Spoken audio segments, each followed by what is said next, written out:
मित्रों, नमः संस्कृतायो। मैं प्रभुदयाल तिवारी अपने चैनल में आप सभी का स्वागत करता हूँ। सामान्य संस्कृत व्याकरण भाग 2। कल हम लोगों ने पढ़ा वर्णमाला और आज पढ़ेंगे हम माहेश्वर सूत्र। संस्कृत को पढ़ें, हम संस्कृत व्याकरण को पढ़ें और माहेश्वर सूत्र ना पढ़ें, माहेश्वर सूत्र को ना जाने, ऐसा हो ही नहीं सकता। ये माहेश्वर सूत्र हैं, आपको कक्षा 9-10 की पुस्तक के ऊपर सबसे पहले पेज में, कवर पेज पे ही मिल जाएंगे। ये लिखे हुए हैं, इनको आप देख सकते हैं, या संस्कृत की कोई भी पुस्तक हो उसमें आपको ये माहेश्वर सूत्र मिलेंगे। इनको शिव सूत्र भी कहते हैं, माहेश्वर सूत्र भी कहते हैं और इनको प्रत्याहार सूत्र भी कहते हैं। आप ये समझ लीजिए, हम आगे इस संस्कृत व्याकरण में जितने भी चैप्टर पढ़ेंगे, जितने भी पैराग्राफ पढ़ेंगे, उन सब के लिए ये सूत्र जो है, ये 14 सूत्र परम आवश्यक है। इन 14 सूत्रों के बिना कुछ नहीं होगा, इसलिए इनको बहुत अच्छे तरीके से, है ना, दिमाग में बिठा लेना है। ठीक है, तो सबसे पहले तो हम ये जान लेते हैं कि ये 14 सूत्र कितने आवश्यक हैं। ये 14 सूत्र आए कहाँ से हैं, इनका निर्माण कहाँ से हुआ है, ठीक है ना। तो सबसे पहले हम एक श्लोक को पढ़ेंगे, है ना। इस श्लोक को इसलिए पढ़ेंगे क्योंकि हमें प्रमाण हो जाए कि ये जो सूत्र हैं ये कहाँ से प्राप्त हुए हैं। ये साधारण जगह से प्राप्त नहीं हुए हैं, ठीक है ना। तो सबसे पहले हम सर्वप्रथम आइए इस श्लोक का उच्चारण करते हैं, ठीक है। नृत्तावसाने नटराज राजो ननाद ढक्काम नव पंचवारम उद्धरतु कामः सनकादि सिद्धान एतद् विमर्शे शिव सूत्र जालम। नृत्तावसाने नटराज राजो ननाद ढक्काम नव पंचवारम उद्धरतु कामः सनकादि सिद्धान एतद् विमर्शे शिव सूत्र जालम। ये क्या है? ये शिव सूत्र हैं और शिव जी को कहते हैं महेश। इनका एक नाम महेश भी है, इसलिए माहेश्वर सूत्र भी इनको कहते हैं, ठीक है। तो सबसे पहला प्रश्नों पर हमें ध्यान केंद्रित करते हुए जाना है। तो सबसे पहला प्रश्न तो यही होगा कि माहेश्वर सूत्र हैं कितने, तो उसका उत्तर कितना होगा? 14। माहेश्वर सूत्र कितने हैं? 14। अब देख लीजिए, नृत्तावसाने नटराज राजो। नटराज राज कौन है? भोलेनाथ, भूत भावन भोलेनाथ, शिव शंकर, महादेव जी। कौन है? महादेव जी। तो नटराज राज भोलेनाथ ने नृत्तावसाने, नृत्य अवसाने, नृत्य के अवसान अर्थात नृत्य के समापन के समय, ठीक है ना, नृत्य के अवसान में नटराज राज भोलेनाथ ने 9 पंचवारम अर्थात 9 और 5 बार ढक्काम ननादो अर्थात ढक्काम माने डमरू, ठीक है ना। डमरू को ननाद मतलब निनाद किया, बजाया। किसने बजाया? नटराज राज भोलेनाथ ने नृत्य के अवसान में 9 और 5 कितना हुआ? 14 बार ढक्काम ननाद अर्थात डमरू को बजाया, जिसको बजाने से सनकादि सिद्धों के लिए, सनकादि सिद्धान एतद् विमर्शे अर्थात इनके विमर्श के लिए, इनके उद्धार के लिए जो है सनकादि सिद्ध मुनियों के लिए, इनके विमर्श के लिए ये शिव सूत्र जालम अर्थात जाल समूह, है ना, वो 14 सूत्र प्राप्त हुए। अब देख लीजिए, ये तो पाणिनि जी की तपस्या थी भैया। तो ये शिव सूत्र जो है, ये माहेश्वर सूत्र, ये कहाँ से प्राप्त हुए हैं? ये भोलेनाथ की डमरू से प्राप्त हुए हैं। इसलिए भोलेनाथ को प्रणाम करके, बढ़िया से उनसे निवेदन करके कि हमें जो है व्याकरण समझ में आ जाए, क्योंकि सबसे बड़े व्याकरणी और व्याकरण की जो मूल जड़ है, व्याकरण जहाँ से प्रकट हुई है, क्योंकि इन 14 सूत्रों के आधार पर पाणिनि जी ने सूत्राष्टाध्यायी की रचना की है। उन सूत्रों के आधार पर कात्यायन जी ने वार्तिक लिखी है और उन्हीं के आधार पर आगे पतंजलि ने महाभाष्य लिखा है, ठीक है ना। तो ये शिव सूत्र कहते हैं, ये 14 है संख्या में। अब देखिए, कल अपन ने पढ़ा था वर्णमाला, ठीक है, और इसमें भी हम इन सूत्रों में भी वर्णमाला ही पढ़ेंगे और प्रत्याहार को बनाने की विधि ठीक है। देखिए आप पाणिनि जी के तरीका को, कितने तरीके से उन्होंने वर्णमाला को सेट किया है। ठीक है, तो पहले हम इन सूत्रों को उच्चारण कर लेते हैं एक बार। ठीक है, अ ई ऊणा, अ ई ऊणा, री लृ क, ए ओंग, ऐ औच, हा या वाराट, लण, यम गण नम, झभय, घढ धस, जब गड दस, ख फ छ ठ थ च ट तव, कपय, स स स र ह ल। ठीक है, इसको अपन ऐसे ही पढ़ सकते हैं। ऐ युण, ऋल लृक, ए ओंग, ऐ औच, हय वरट, लण, यम गणनम, झभय, घड धस, जब गड दस, खप छठ थ चट तव, कपय, सस सर हल। ठीक है, तो ये जो 14 सूत्र हैं ये पाणिनि जी को प्राप्त हुए। ठीक है, पाणिनि जी की इतनी तपस्या थी कि भोलेनाथ ने डमरू बजाई और डमरू के बजाने से जो 14 सूत्र निकले वो पाणिनि जी को सुनाई दिए, वो प्राप्त हो गए। और यही जो है व्याकरण की मूल जड़ है, इनको हमें समझना परम आवश्यक है। अब देख लीजिए, सबसे पहली बात, पाणिनि जी के जो प्रथम सूत्र हैं 4, है ना, पहले इन प्रथम 4 सूत्रों को हम देखेंगे। इनमें क्या है? स्वर है। क्या है? स्वर। ठीक, आ ई उ। अच्छा देख लीजिए, इनके जो इसके बाद में हल के बाद में लिखा है एसाम अंत्या इतः, एसाम अंत्या इतः। जो अंतिम हल वर्ण है, अंतिम जिनमें आप ये हलंत देख रहे हैं, सब में हलंत लगी हुई है ना, जो आखिरी का शब्द है उसमें हलंत लगी हुई है। तो एसाम अंत्या इतः, इनमें जो अंतिम हल वर्ण है उनकी इत संज्ञा है। कौन सी संज्ञा है? इत संज्ञा। किस सूत्र से हुई? पूछा जाएगा। इत संज्ञा करने वाला सूत्र कौन सा है? याद रखना, हलंत्यम। कौन सा सूत्र है? हलंत्यम। हलंत्यम सूत्र जो है, इनमें जो इन सब सूत्रों में अंतिम जो हल वर्ण है उनकी इत संज्ञा कर देता है। इत संज्ञा अर्थात तो उसका लोप हो जाता है, उसको गिनती में नहीं लिया जाता है, उसको गिना नहीं जाता है। ठीक है ना, तो इनकी सबकी इत संज्ञा है। तो इनकी इत संज्ञा है तो बाकी की क्या संज्ञा? संज्ञा मीन्स नाम भी होता है। संज्ञा माने नाम। जैसे मान लो आ की क्या संज्ञा है? तो आ की संज्ञा है स्वर। आ की क्या संज्ञा है? स्वर। स्वर या अच, स्वर को अच भी कहते हैं। स्वर को अच क्यों कहते हैं ये जान लें अपन। देखिए, प्रत्याहार बनाने की जो प्रक्रिया होती है, आदिर मध्यगानाम स्वस्य चा संज्ञा स्यात्।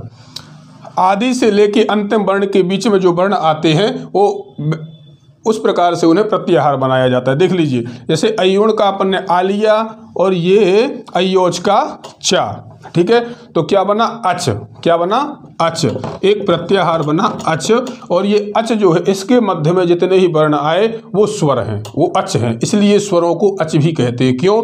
क्योंकि स्वर अच प्रत्याहार के अंतर्गत आने वाले वर्ण हैं। देख लीजिए, आ ए उ णा की इत संज्ञा है तो इसको नहीं गिनेंगे। आ ई उ, री लृ, ए ओ, ऐ औ। ठीक है ना, तो 1 2 3 4 5 6 7 8 और 9, ये 9 कौन हो गए? अच। ठीक है ना, इनकी अपन संख्या भी लिख लेते हैं, कल भी पढ़ा था ये। खैर, वर्णमाला के स्वर 9 होते हैं, लेकिन ये आ ई उ, री लृ ये मूल स्वर हैं और ए ओ और ऐ औ ये दीर्घ स्वर हैं। ठीक है, तो पूछा जाएगा पाणिनि जी के 14 सूत्रों में स्वर कितने सूत्रों में कहे गए हैं? तो स्वर कितने सूत्रों में कहे गए हैं? 4 सूत्रों में। प्रथम 4 सूत्रों में, प्रथम, द्वितीय, तृतीय और चतुर्थ, इन 4 सूत्रों में अ इ ऊणा, री लृ क, ए ओंगा, ऐ औचा। ठीक है, इनमें स्वर कहे गए हैं। स्वर 9 होते हैं, स्वरों को अच भी कहते हैं। अब दूसरा देख लीजिए, 5वें और 6ठे सूत्र में इनको देखेंगे। इनमें एक प्रत्याहार बनता है, इस हा को यहाँ छोड़ देते हैं। क्यों? क्योंकि ये जो है हा जो है हल में है। ठीक है, तो वो यहाँ दिया क्यों गया? ताकि प्रत्येक व्यंजन एक प्रत्याहार में समाहित हो जाएं, और हल प्रत्याहार बनाने के लिए यहाँ हा को दिया गया। लेकिन यहाँ हा है, इसलिए यहाँ इस हा की गिनती नहीं की जाएगी, क्योंकि एक ही व्यक्ति दो बार अगर कपड़ा पहन लेता है तो उसको 2 नहीं गिना जाएगा अलग अलग कपड़े पहनने से। ठीक है ना, इसलिए हाँ यहाँ भी है, यहाँ भी है, तो यहाँ तो केवल प्रत्याहार बनाने के लिए दिया गया। ठीक है ना, बाकी यहाँ गिनती इसकी नहीं होगी। तो एक प्रत्याहार बनता है इस या से लेकर के इस ऋणात्मक तक, यण। कौन सा प्रत्याहार बनता है? यण। और जिसमें ये अंतस्थ व्यंजन है। कौन से व्यंजन है? अंतस्थ। ठीक है। तो या वा रा ला, टा की ईद संज्ञा हो गई और णा की भी ईद संज्ञा हो गई। ठीक है ना। तो या वा रा ला, क्लियर। तो ये पाणिनि जी के प्रथम 4 सूत्रों में स्वर हो गए और 5वें और 6ठे सूत्र में अंतस्थ व्यंजन हो गए। ठीक है। इसके बाद 7वें सूत्र पे चलें। तो 7वें सूत्र को देखें अपन।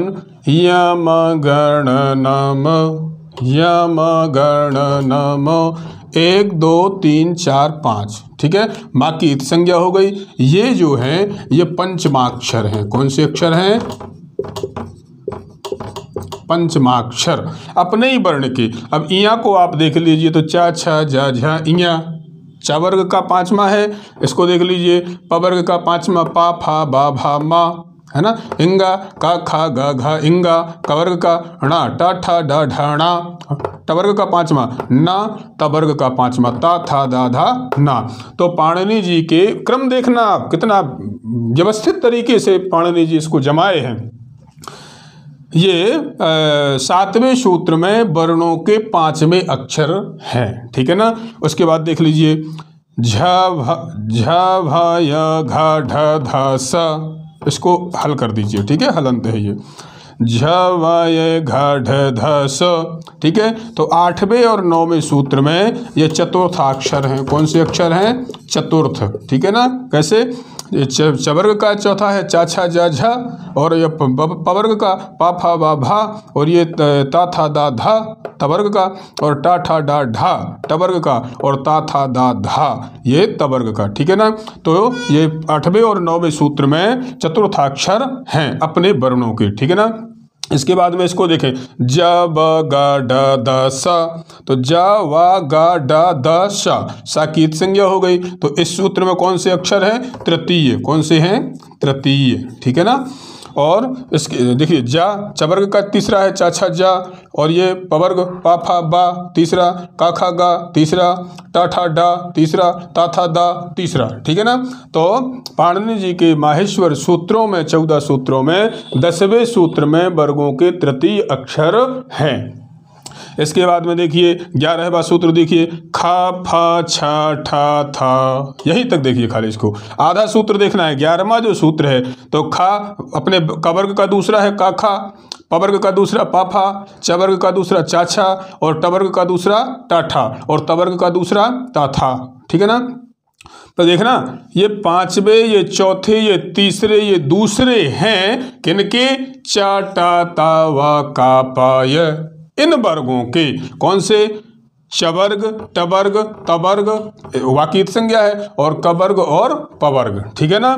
या यूं कहें, ये प्रथम हैं, ये द्वितीय हो गए। ठीक है। तो ये प्रथम है, या यूं कहें चा टा ता का पा, इनके ये पंचमाक्षर हैं, ये चतुर्थाक्षर हैं, ये तृतीय हैं, और ये द्वितीय अक्षर हैं। ठीक है।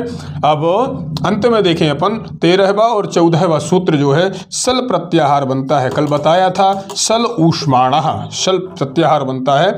बताया था कि सल ऊष्माणः अर्थात स स स ह, स स स स स स र ह ल, र की ईद संज्ञा हो जाएगी, ल की ईद संज्ञा हो जाएगी। तो स स स और ह, ये 4 अक्षर कौन से हैं? ऊष्म। कौन से हैं? ऊष्म। ठीक है ना। ये पूरी वर्णमाला है। अब देख लीजिए, यही एक चीज और देखते चले। ये जो सा है, ये कौन सा सा है? ये तालव्य सा है। इनको हम तालव्य कहेंगे। ठीक है। क्यों? क्योंकि इसका उच्चारण तालु से होता है। उसको बाद में समझेंगे उच्चारण स्थान, लेकिन अभी इतना यहाँ समझते चलें। ये दूसरा वाला सा है, ये जो है मूर्धन्य सा है, इनका नाम है। ठीक है। मूर्धन्य सा। और ये वाला जो सा है, ये सरौता जिसको अपन बोलते हैं, ये दंती सा है। क्यों? क्योंकि इसका उच्चारण स्थान दंती से होता है, दांतों से होता है। ठीक है। तो ये तालव्य शकार, शक्कर वाला जो सा है ये तालव्य शकार, और षटकोण वाला जो सा है ये मूर्धन्य शकार, और दंती वाला सा जो है, सरौते वाला जो सा है ये दंती शकार। ठीक है। तो हम जो है आज से यहाँ इन तीनों सा को शक्कर शरोता नहीं कहेंगे, बल्कि तालव्य, मूर्धन्य और दंती सकार कहेंगे। ठीक है, अपन ने पढ़ा स्वर 9 होते हैं, स्वरों को अच भी कहते हैं क्योंकि ये अच प्रत्याहार के अंतर्गत आते हैं। एक चीज और समझ लीजिए, ये हा है, ठीक है, तो या वोणा यण प्रत्याहार के अंतर्गत अंतस्थ आते हैं। ठीक है ना, यण प्रत्याहार के अंतर्गत अंतस्थ आते हैं। और सल प्रत्याहार के अंतर्गत ऊष्म आते हैं। ठीक है ना, और ये से हा से लेकर के ला तक, हल के ला तक, ठीक है, है वरट के हा से लेकर के हल के ला तक एक प्रत्याहार बनता है हल, और हल प्रत्याहार के अंतर्गत अंतस्थ, ऊष्म और स्पर्श ये 33 व्यंजन आते हैं। इसलिए व्यंजनों का एक नाम और है हल। क्या नाम है? हल। ठीक है ना, तो व्यंजन को और क्या कहते हैं? हल कहते हैं। स्वर को और क्या कहते हैं? अच। इसीलिए आगे स्वर संधि को हम अच संधि कहेंगे और व्यंजन संधि को हल संधि भी कहेंगे। ठीक है, समझ में आया ये विषय? याद रखने वाला विषय है, सूत्रों को याद जरूर रखना है। प्रत्याहार इन्हीं से बनेंगे और पूरे संधि प्रकरण में हमें इन सूत्रों की परम आवश्यकता पड़ने वाली है। अब ऐसे अपन देख लेते हैं प्रत्याहार, कुछ खास प्रत्याहार हम बताते हैं। अच हो गया, ठीक है, तो अच में क्या आते हैं? स्वर आते हैं। ठीक है ना, और दूसरा यण प्रत्याहार है, यण में क्या आते हैं? यण में अंतस्थ आते हैं। ठीक है ना, और दूसरा ये सल, हाँ, सल प्रत्याहार है। सल प्रत्याहार में क्या आते हैं? इसमें ऊष्म आते हैं। ठीक है ना, और एक और प्रत्याहार है हल, हल प्रत्याहार, इसमें समस्त व्यंजन आते हैं। ठीक है ना, इसको ऐसे लिखेंगे अपन, संपूर्ण व्यंजन ये। ठीक है, तो अच स्वर, अच स्वरों को अच कहते हैं। यण को यण प्रत्याहार के अंतर्गत अंतस्थ आते हैं, जो होते हैं क्या? या, वा, रा और ला। ठीक है ना, ऊष्म में ये आपके सा, सा और सा और हा, ठीक, ये आते हैं। और संपूर्ण व्यंजन इसमें ये भी आ जाते हैं यद्यपि इसमें, तो ये 33 होते हैं। कितने? 33। और स्वर कितने होते हैं? 9। और तो 9, 33 और 9 कितने होते हैं? 42। कल अपन ने पढ़ा था पाणिनि जी के अनुसार, 14 सूत्रों के अनुसार, माहेश्वर सूत्रों के अनुसार संस्कृत में वर्णमाला की संख्या, वर्णों की संख्या कितनी है वर्णमाला में? तो 42। स्वर कितने होते हैं? 9। इन प्रश्नों को मैं बार बार कह रहा हूं इसलिए कि आपका ध्यान भटके ना। और यही इसी प्रकार से चाहे कक्षा 9 और 10 की परीक्षा हो, या अभी आने वाला वर्ग 3 का, जो वर्ग 3 की परीक्षा होने वाली है वो हो, या संस्कृत से संबंधित कोई भी परीक्षा हो, इन प्रश्नों से अछूती नहीं रहती। अतः इस प्रकार के या ऐसे ही और इन्हीं से प्रश्न बनते हैं, इसलिए प्रश्नों को भी ध्यान में बिठाते हुए चलना है। ठीक है, तो स्वर कितने होते हैं? 9। मूल स्वर कितने होते हैं? 5। स्वरों को और क्या कहते हैं? अच। अंतस्थ व्यंजन किस प्रत्याहार के अंतर्गत आते हैं? यण के। ऊष्म व्यंजन किस प्रत्याहार के अंतर्गत आते हैं? शल के।